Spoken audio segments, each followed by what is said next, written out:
What if Adam wasn't the first? What if the Garden of Eden wasn't the beginning, but the aftermath of something catastrophic? And what if the Bible, the book you thought you knew, has been hiding a cosmic secret since its very first line? Genesis 1:1. In the beginning, God created the heavens and the earth. But the next verse, and the earth was without form and void, and darkness was over the face of the deep. That's not the beginning of a world. That's the aftermath of one. In Hebrew, the phrase is tohu vavohu. It doesn't mean raw materials or a blank slate. It means devastation, ruin, judgment.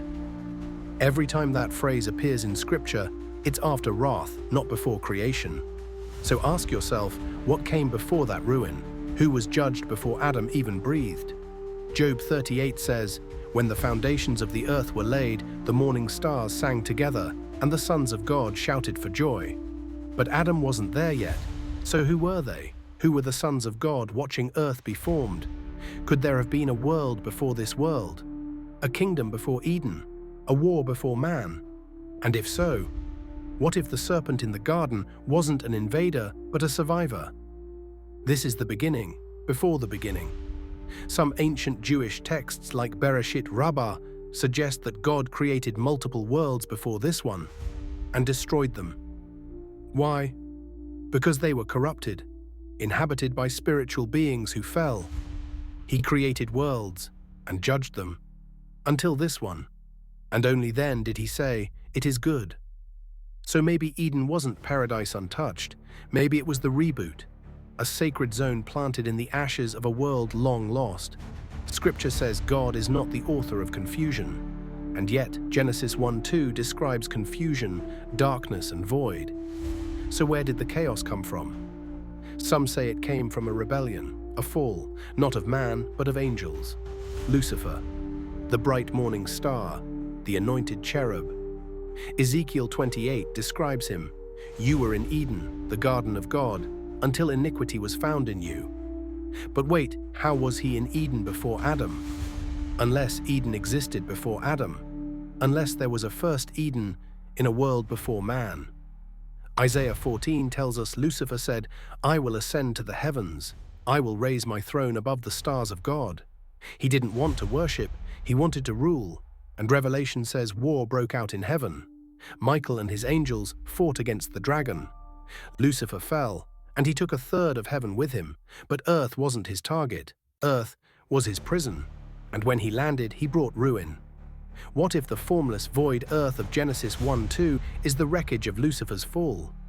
What if the darkness over the deep was not absence of light, but aftermath of war? Then God formed Adam, not as the first being, but as the first redeemed one, not as the beginning of humanity, but as a countermeasure. Genesis 2:7 says, God formed man from the dust of the ground. But that dust wasn't clean. It came from cursed ground, the same ground that once held rebellion. Adam was shaped in aftermath and planted in Eden, not as a passive gardener, but as a royal steward.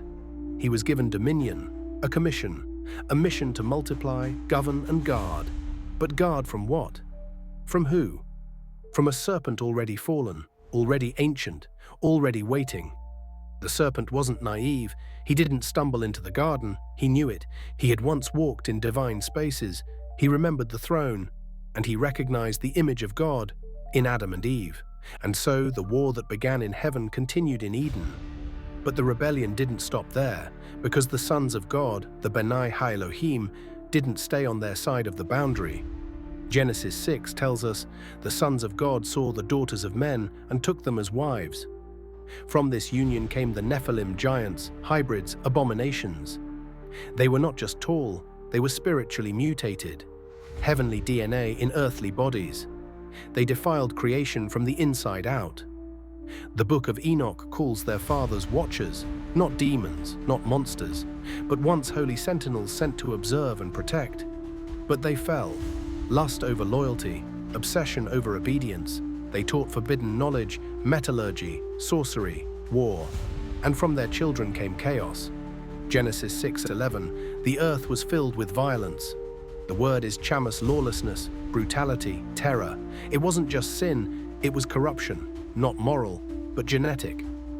The image of God was being overwritten, so God acted, not in rage, but in grief. "I will wipe mankind from the face of the earth," he says in Genesis 6:7, not because he hated them, but because he had to preserve the last uncorrupted seed. Noah. Genesis says he was perfect in his generations. The Hebrew word tamim means spotless, not morally, genetically. Noah was the last clean link, so the ark wasn't just salvation, it was containment, a floating reset, a sacred vessel through a flood of divine wrath. And when the waters receded, the war continued. Because Genesis 6:4 leaves a haunting clue, there were Nephilim in those days and also afterward. So what survived? Ancient ruins, impossible architecture, global myths of gods and giants and golden ages. Civilizations erased not by time, but by divine strategy. From the pyramids to Göbekli Tepe, from Baalbek to Stonehenge, structures that shouldn't exist, but do. And what if Eden was once at the center of it? Not a myth, but a memory, not lost, just sealed, protected from the unholy. And then came Christ, not a prophet, not just a teacher, but the last Adam. 1 Corinthians 15:45. The first man, Adam, became a living being. The last Adam became a life-giving spirit. Where Adam fell, Christ stood. Where Adam hid, Christ endured. Where Adam lost Eden, Christ reopened the gates. The sword that once turned every way to guard the tree of life was plunged into the side of the Lamb, and the veil was torn. Access was restored. The war that began before time was turned at the cross. But it isn't over. Ephesians 6 tells us, "We wrestle not against flesh and blood, but against powers, principalities, and rulers of darkness." You weren't born in peacetime. You were born into a cosmic conflict. And now the question isn't what happened before Adam. It's what you will do now that you know. You were born for more than survival. You were born into prophecy. Because Eden isn't gone, it's waiting. And you've just been invited back in.